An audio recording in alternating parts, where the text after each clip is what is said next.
السلام علیکم۔ امید کرتی ہوں آپ سب خیریت سے ہوں گے۔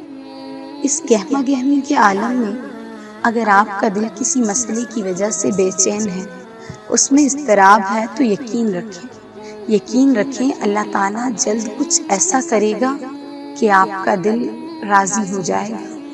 آنکھیں بند کریں، دل میں اپنی تمام محرومیوں اور قدرتی آزمائشوں کو لائیں اور اللہ تعالیٰ سے کہیں کہ اے اللہ، میں آپ سے اور آپ کے دیے گئے امتحانوں سے راضی ہوں۔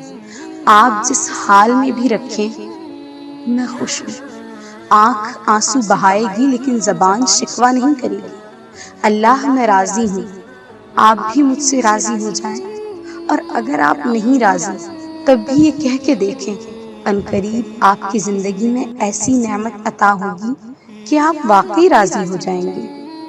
جو اندھا بھروسہ تم لوگوں پر کرتے ہو وہ کبھی اللہ پاک پر کر کے دیکھو، یقین کرو وہ نہ بھروسے توڑے گا اور نہ تمہیں کبھی ٹوٹنے دے گا۔ اللہ سبحانہ تعالیٰ سے دعا ہے کہ وہ ہم سب سے راضی ہو جائے۔ آمین یا رب العالمین۔